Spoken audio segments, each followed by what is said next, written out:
What did you think of your performance last night's show? I liked it. It was real cool. All through Japan, we had a good time with the audience and with the crowd. Everybody's really been into the show and really giving out a lot of energy, you know. And it reminds me of being in the United States or being in Europe as far as the kids reacting to the music. Mom, demo, like when you were doing the call and response in the latter half of the show, the audience was having a little bit of trouble keeping up with you pronunciation-wise, and you seemed to be guiding them along almost like a teacher. Oh yeah, you know, there's a minor obstacle, which is the language barrier, but that's real minor. I think the kids really feel that what I'm doing is coming from the heart, you know, and that's what triggers off their energy and my energy, and it really doesn't matter if they really understand every word that I'm saying, you know, as long as they know that I have feeling, I mean, you know, that is coming from the soul. He has only known you through the photographs of you. You seem like a very intimidating figure in the photographs. So it came as a rather pleasant surprise to see you smiling during certain parts of the show. Seeming very relaxed. Do people often comment on that, say that live you're very much different from your persona in the photographs? Yeah, you know, but that's just me, you know. I'm not mad 24 hours a day. You know? I have a sense of humor, you know. Some days and sometimes you just gotta let all things that's on your mind go and live your life and try to be as happy as possible. You know, when I'm on stage, you know, I'm not thinking of anything but doing a good performance. And then when you get the response from the crowd, being right in it, direct, you know, their appreciation for what you're doing, you know, it makes you feel good. 別に24時間 that you're going to feel loosen up here after the interview to take some photos with that nice big broad smile there. Well, I don't know about that one right there, but I'll take some photos. We'll come to that hurdle when we get there. Yeah. The only time we get a chance to see you is when you're performing, but in reality you're actually a father, family person. So I guess that when you're not on stage, you're just like the rest of us, laughing with your kids or crying when you see a sad movie or whatever. You could have run the gamut of emotions. Yeah. Just ask me about this. You know, oh yeah, about what you're like. You know, no matter what's on the screen or, you know, my videos or whatever, you know, I'm still a human being, you know. I want the same things out of life that anybody else wants, you know, as far as comfortable living and, you know, no problems and, you know, pretty much to be left alone and on stage, off stage, you know, still human. And, you know, a lot of people like to see you as, you know, what they, you know, they take the music and they picture what kind of person you are. You know, you can't always do that. You know, I'm pretty mellow as long as I'm left alone. What we're going to be when Public Enemy came here not too long ago, one of the guys brought along like his daughter. I guess he had her on stage and stuff. So it loosened up the atmosphere. Would you ever think about doing something like that? Yeah, I've brought my sons to a couple of shows. Just this time that they were in school and I couldn't bring them, but yeah, I'll bring my kids on stage whenever I get a chance to. Yeah. Do you ever? This is overlapping a little bit with what we were talking about a second ago. Bear with us. Do you ever think there's too much of a gap between, like Ice Cube, the non-performer, and Ice Cube, the performer? Is there too much of a gap between your persona and your the type of person you really are? No. I mean, everything I say comes from my heart, you know, so that's just a part of me, you know. I'm a very complex person. You know, I'm pretty much mellow at times, but when you hear my records, that's me. You know, I'm not taking off one jacket and putting on another. I'm not putting up a front or anything like that. You know, what I say comes from my heart. So it's just a piece of me that I wish to make public, and the other part of me I wish to keep private. That's all. この辺は結構重要。Kind of an off-the-wall question. He was told recently that Nintendo toys are so popular among blacks, like in cities like New York, that a lot of the rhythm in the music now is coming from like computer games. No. No. Might be opposite way around. Well, whatever goes to like commercial businesses definitely come from the street first. Mm-hmm. The street never, or the underground or creative people really never get their ideas from commercial games, because commercial games like that, movies, television, are always 2 to 3 years late. You know, so they're trying to keep up with us. We're not there. We've moved on by the time Nintendo finally gets the rhythm. We've definitely moved on. We're starting a company called Wicked Entertainment, and we're trying to parallel like video games and things like that, parallel with the times. You know, instead of having them come late and be outdated, we want all the things, the music, the visuals to go right on time. You know, I think that'll boost up sales or whatever. Had been involved in some sort of a plan or a project to commemorate the first anniversary of the LA riots. Mm-hmm. But when the actual the verdict of the retrial came out, I guess you sort of spoke on behalf of the authorities, telling people to stay calm. No, I didn't say anything. You know, it's kind of like oh, excuse me. Nothing I could have said could have stopped destiny. And fate is unstoppable. So no, I was silent at the time, and I pretty much just was a spectator on what's going on. The frustrations from the community, you know, it was unstoppable. What about the event that was supposed to commemorate the 1-year anniversary of the riots? What was that all about? I was never involved in anything that had to do with the riot besides the gang troops, you know, which you know, I had a little hand in trying to keep that going. But as far as anything else, you know, no, I wasn't involved. What did you do to expedite the gang troops? Well, I just tried to tell them the situation, and that nobody's going to help you unite, because nobody really, you know, are looking at the gang's interests, and nobody really cares about really what happens with the gangs, and just to stay strong and, you know, try to make it last as long as possible. Read somewhere, and again, the record as he saw it may be mistaken, but you said something to the effect that the LA riots was the most significant event since the 65 Watts riots. Yeah. Okay. Since that time, things have seemed to have calmed down quite a bit. Do you think that they're maybe the winds of change have died down a bit, or has the movement lost momentum?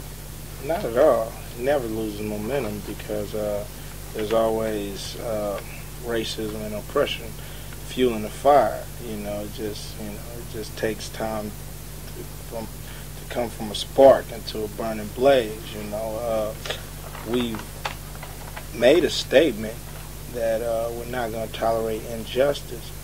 We've tried to use dialogue to protest, you know, our feelings, and when dialogue doesn't work, um, things like the riots take place. I don't uh, advocate that people use riots to solve their problems, but like I said, I can't stand in the way of destiny, or stand in the way of fate, or stand in the way of protest. From the heart. So we haven't. We still want a fair playing field. That's all we want, and that's all we would like. And when we have a fair playing field, you will not hear any more complaints out of our community. But until we get one, a ride is right around the corner.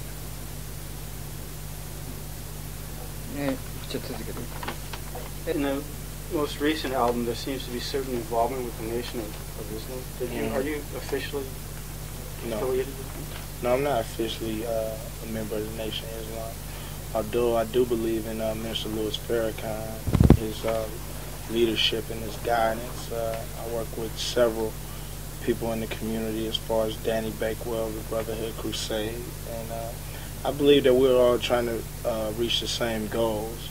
So I'm just taking a piece of everybody's view and trying to interpret it to the younger generation through the music. So I'm a student and of all these leaders that we have, and I just take what's significant for the community and put it in the music. There seems to be a lot of mention of the Nation of Islam in rap or hip hop these days. He's wondering, do you ever think that the hip hop community, hip hop nation, or whatever, is being sort of manipulated by the Nation of Islam, being used as a means of propaganda? No, and personal, individual creativity is being stifled. No, the Nation of Islam never came after the rappers.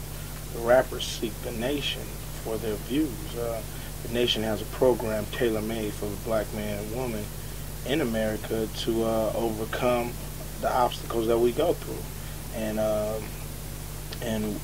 they have a different view and a different philosophy than the one we've been taught, the one that our mothers been taught, and their mothers, all along history. So we believe that their view has not been explored to, and every other view has, and so we choose to explore that view. Maybe that's the best game plan for blacks in America, and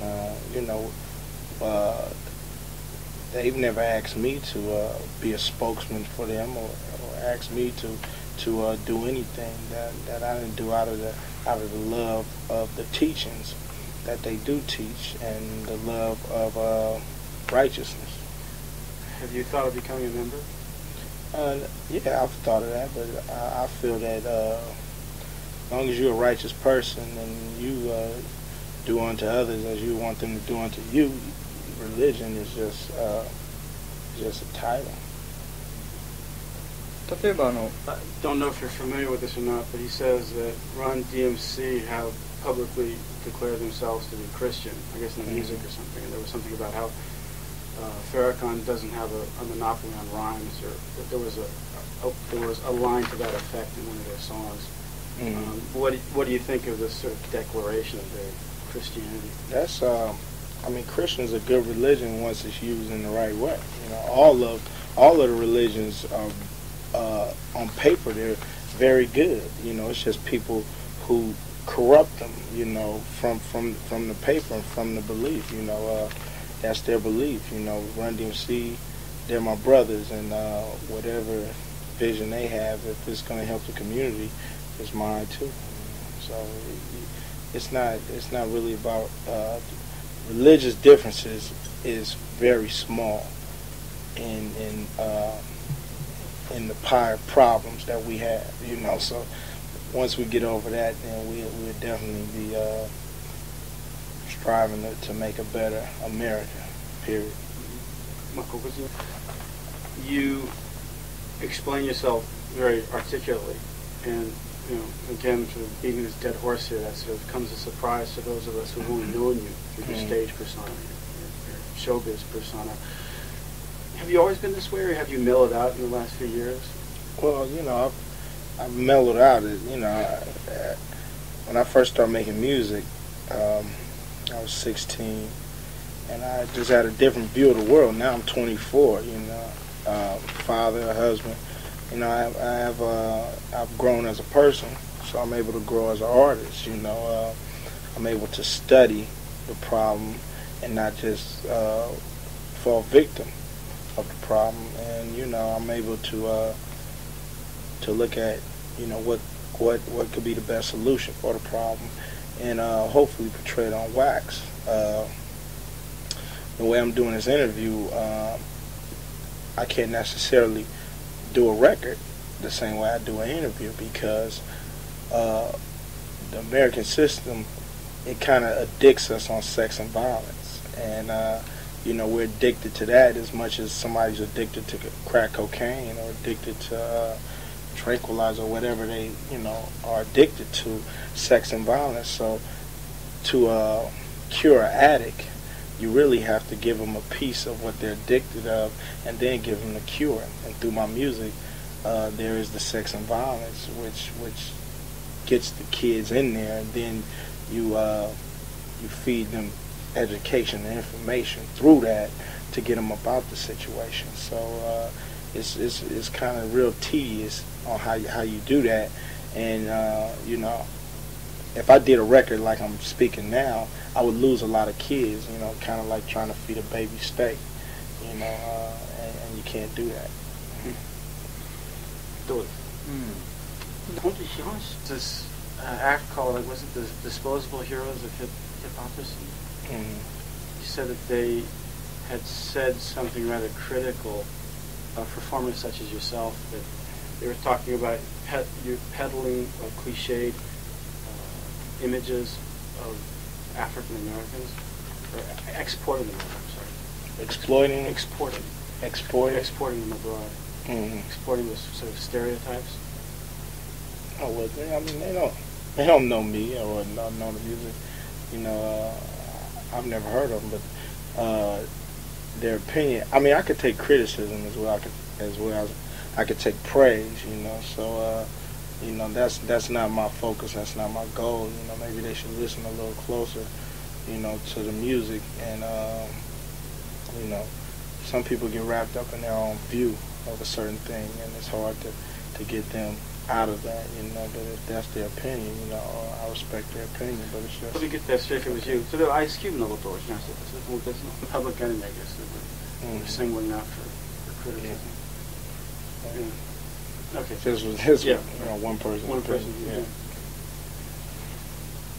なんかやは one thing that your tour of Japan this time has exposed is that there's, I guess, somewhat of a gap between the acceptance of your music in America and the acceptance of it in Japan. Obviously, in the States, you sort of struck a nerve and have become rather massive. Whereas in Japan, you are playing kind of a smaller hall here, much smaller than you would ever play in the States, I'm assuming. Right? No, not at all. Oh, that's true. Is that right? No, I play from the biggest to the smallest. Doesn't matter. I mean, rap is new for Japan. There's a lot of obstacles as far as the language barrier, the understanding of what's going on. Where America, that's we dead center. That's pretty much a bullseye. So everybody, if you don't really know what's going on, you're aware of the problems that's happening around you. And here, it's foreign to them. So I don't expect to come out here and do 60 or 70,000. Not now, but give me a couple of years, and we'll definitely break through. So it's just breaking new ground. That's all I'm doing, paying my dues. Actually, a lot of the rappers have yet to come out here because I guess they have very busy schedules. Have to cover a lot of ground in the States. Did you make a conscious effort at coming to Japan for the purpose of breaking ground? Yeah, definitely. I believe it's a market that's ready to expand as far as the music, and I think the people are loyal as far as if they like you today, they're not going to hate you tomorrow, and which is unlike the United States where, singers and rappers come a dime a dozen. I think with Japan and Europe, they're more appreciative of artists, whether you're hitting today and not tomorrow, they still, support you, So I believe that, it might be a time where I'm not so popular in the States, and I need to come to Japan and get some work, what I'm saying? So I might as well, touch bases and bring it, sort of show the people here that, Ice Cube is worth their money. It's kind of a hard question to answer, but one segment of the fans here seem to be, I don't know what you'd call followers of fashion. They seem to be, they want to emulate black people. I mean, they go to these sun tanning salons and get themselves made up, and they're referred to as Bobby Boys or Bobbios after Bobby Brown. Yeah. What do you think of this kind of fan? Do you think it's just a fair weather friend, or is it advantageous to you? Or I mean, it's cool. When I was little, I used to want to be Superman, and I used to tie a towel around my neck and pretend I'm flying through the house. It's just, if you love and respect something, the natural thing is to try to become that. So I like it. The more they really learn about Black America through us instead of the media's portrayal, then they will come to understand our culture and the way we are, and to respect that. And that's all that is. It's showing me that they're respecting who we are, and with the things they've done with Japan, we have to respect, who the Japanese people are. Okay? 例えばあと asset, because there have been some African Americans in Japan who have taken umbrage over this sort of faddish emulation of, the way black people look. For example, a guy was wearing a Malcolm X cap in town, and I guess some American got rather angry about that. He thought it was disrespectful. This guy was obviously wearing a Malcolm X cap without knowing what it was supposed to stand for. Yeah. But you're not bothered by that sort of faddishness thing? No, because one day they'll wonder why they're wearing this Malcolm X hat, and they'll study up on the man, or they might get a book by him, or something might leak into Japan as far as on the man, and they might really learn something from it. Truth has no color. The thing that Malcolm X was saying could, everybody could use that to better themselves. It was really universal. So I have no problem with that at all. It's a door that might open for him. Yeah. はいじゃあ Blues as a genre took off from Americans. Its popularity spread around the world, and rap sort of has risen from the street, inner cities. What do you think it's going to need to achieve the same sort of universal popularity or status as, say, something like jazz or blues? Oh, well, it's doing that now. It's new music, it's 17, 18 years old. So I think that just doing good music, doing good rap music, and the willingness for people to explore different areas, will allow them to open up. And, Rome wasn't built in a day, so the music is not going to spread globally, which, matter of fact, it has, but on an underground tip. But as far as on a commercial, mainstream level, no. And if you really think about it, once the music becomes mainstream, we seem to think of a different music to do. in the street. So Mhm. blues is not really listened to Mhm. by the people in the street. Jazz is not really listened to by the people in the street. We tend to create something new once our thing gets too big for its own britches. We create something new. So I don't think rap would be any different. Yeah. Hmm.